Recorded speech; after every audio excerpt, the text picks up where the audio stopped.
Okay, welcome back बच्चों। Previous class में हमने नाउन्स पढ़ा था और नाउन्स के 3 कैटेगरीज पढ़े थे हमने, singular and plural, masculine and feminine, countable and uncountable. Singular plural one and many, masculine males के लिए यूज होता है, फेमिनिन फीमेल्स के लिए यूज होता है, एक और थर्ड है कॉमन जेंडर जो दोनों के लिए यूज हो सकता है। And then we have countable uncountable, countable जिनको हम काउंट कर सकते हैं, अनकाउंटेबल जिनको हम काउंट नहीं कर सकते। Now we are going to move towards our next set of nouns, which is proper and common noun. Okay, तो इसको समझने के लिए, प्रॉपर को समझने के लिए मुझे पहले कॉमन नाउन समझना बहुत जरूरी है। So if you look at these, ये क्या है? ये बुक्स है ना? मैं इसको भी बुक बोल सकती हूँ, मैं इसको भी बुक बोल सकती हूँ और मैं इसको भी बुक बोल सकती हूँ। तो ये हो गया कॉमन नाउन, जो मैं किसी भी can be use for all persons और थिंग्स ऑफ सेम काइंड। तो ये बुक्स जो है एक ही टाइप की हैं, सब बुक्स हैं, तो इनको हम कॉमन नाउन बोलेंगे। सेम मैन, सारे आदमी, सब एक टाइप के, सारे मेल, एक जेंडर जो है, मैन जो है वो एक कॉमन नाउन हो गया। ट्री है ना, ट्रीज भी बहुत सारे टाइप्स की होती है, मैंगो ट्री होती है, ऑरेंज ट्री होती है, फलानी बहुत सारी ट्रीज होती है। लेकिन ट्री, इन सबको एक ग्रुप में इकट्ठा करके अगर हम बोले तो हम सबको ट्री बोल सकते हैं, सेम फ्लावर। ठीक है, तो कॉमन नाउन जो है बेसिकली हम जब यूज करेंगे, हम ये यूज करेंगे उनके लिए जो हम एक सेट ऑफ पीपल या एक सेट ऑफ थिंग के लिए यूज करते हैं। So if I look into this globe, इस ग्लोब के अंदर मुझे बहुत सारी कंट्रीज नजर आ रही है ना, तो कंट्रीज जो है, कंट्री जो है वो एक कॉमन नाउन हो गया। इधर ओशियंस भी हैं, यहाँ पे साउथ अटलांटिक ओशन है, इंडियन ओशन है, ये बहुत सारे ओशंस है। लेकिन अगर इन सब ओशंस को मैं बोलूँ तो मैं सीधा ओशंस बोल सकती हूँ, तो ओशंस जो हो गए वो कॉमन नाउन है। Now if I move to proper nouns, तो प्रॉपर नाउन्स बेसिकली क्या होते हैं? प्रॉपर नाउन्स होते हैं स्पेशल नेम्स।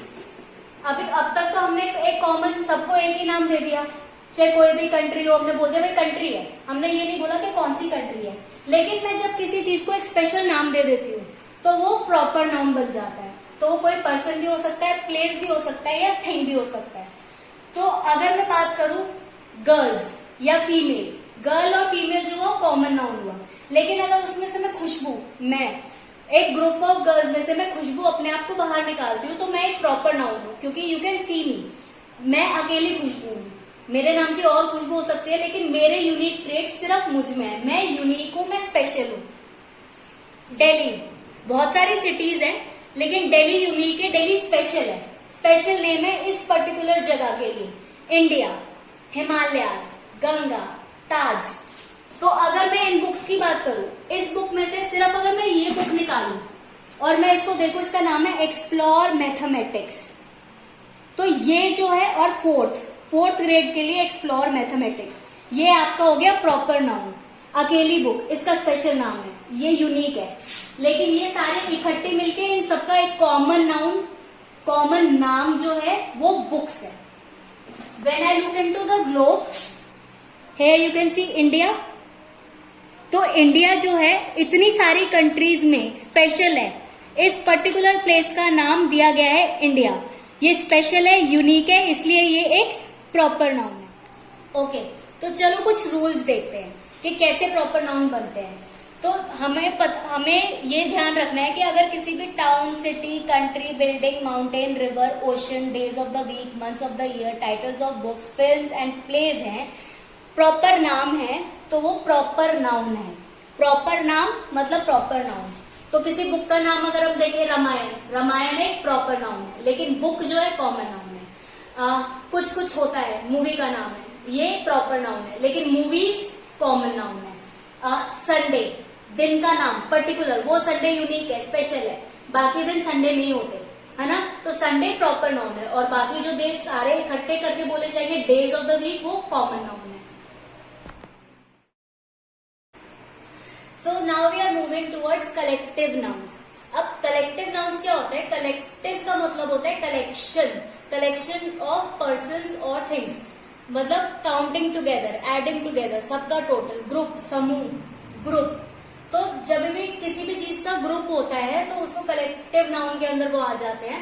तो जैसे अगर हमारे पास बीज, बहुत सारी बीज हैं, तो बीज के ग्रुप को हम बोलते हैं swarm, swarm of bees. A collection of houses is called a row. तो row of houses.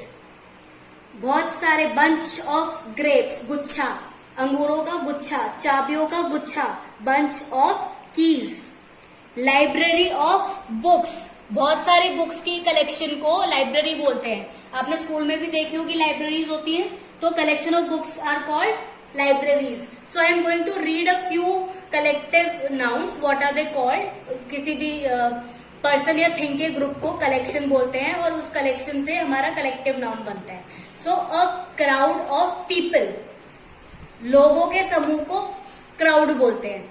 A flock of sheep, a bunch of grapes, a ward of notes, a library of books, a gang of thieves, a swarm of bees, a litter of pups, a team of players, a herd of elephants, a row of houses. Okay, so now we are moving towards our last set of nouns, which is abstract nouns. तो अभी तक हमने जितने भी type of nouns करे हैं ना, उनको हम ओवरऑल ब्रॉडली दो कैटेगरीज में डिवाइड कर सकते हैं. कॉन्क्रीट नाउन, जिनको छू सकते हैं, टच कर सकते हैं, सुन सकते हैं, टेस्ट कर सकते हैं, स्मेल कर सकते हैं. और एब्स्ट्रैक्ट, जिनको हम देख नहीं सकते, सुन नहीं सकते, टेस्ट नहीं कर सकते, स्मेल नहीं कर सकते. तो कुछ कॉन्सेप्ट ऐसे होते हैं जिनको हम ये सेंसेस, ये वाली सी, हेयर, टेस्ट और स्मेल वाले चीजें उसके साथ नहीं होती हैं, उनको हम बोलते हैं एब्स्ट्रैक्ट नाउन्स. तो ये they basically refer to some quality, state और एक्टिविटी. क्वालिटी के उसकी क्या क्वालिटी यानी कि किस चीज में माहिर या किस चीज में अच्छा. स्टेट उसका वो किस रूप में है. और एक्टिविटी तो आपको पता ही है कि मूवमेंट या एक्टिविटी या जो भी. तो हम बेसिकली क्या होता है, और फीलिंग्स जो हमारी होती है वो हमारी एब्स्ट्रैक्ट नाउन्स होती है. जैसे कि आपको ये मालूम है, ये हमारा एंगर जो है, एंगर एक फीलिंग है, लेकिन ये एंगर हमारा किससे बना है? एंग्री से. एंग्री जो है एक एडजेक्टिव है, लेकिन एडजेक्टिव जो है उसको अगर हम नाउन की बात करें, एंग्री को तो हम देख सकते हैं ना कि भाई वो एंग्री है, वो बता रहे कि ये कैसा इंसान है, एंग्री है. लेकिन एंगर एक ऐसा कॉन्सेप्ट है जिसको हम ना तो देख सकते हैं, मतलब उसकी इंटेंसिटी को हम ना देख सकते हैं, ना सुन सकते हैं, ना टेस्ट कर सकते हैं, ना स्मेल कर सकते हैं, बस फील कर सकते हैं. कुछ चीजें जो सिर्फ फील की जाती हैं उनको हम एब्स्ट्रैक्ट नाउन्स कहते हैं. तो कुछ वर्ड्स है यहाँ पे मैंने आपको बनाकर दिखाए हुए हैं. So I am going to read them for you. So making abstract nouns from words. Move, movement. Young, youth. Thief, theft. Poor, poverty. Hot, heat. Honest, honesty. Dark, darkness. True, truth. Free, freedom. Brave, bravery. Wide, width. Long, length. तो इन सब चीजों को हम abstract nouns बोलते हैं, क्योंकि हम इनको देख नहीं सकते, सुन नहीं सकते, टेस्ट नहीं कर सकते या स्मेल नहीं कर सकते हैं. आप एक खुद बताओ, आप पॉवर्टी, गरीबी को आप देख सकते हो, छू सकते हो, टेस्ट कर सकते हो? नहीं कर सकते ना, आप सिर्फ फील कर सकते हो. ब्रेवरी, बहादुरी को हम फील कर सकते हैं, हम उसको टच करके नहीं देख सकते हैं कि ये बहादुर है, भाई मैंने इसको टच करके वो मुझे बहादुरी फील हो गई. नहीं, बहादुरी मुझे सिर्फ फील हो सकती है अंदर. एक जैसे हिंदी में हमारे होते हैं ना भाववाचक संज्ञा, वैसे ही इंग्लिश में एब्स्ट्रैक्ट नाउन्स होते हैं. ओके.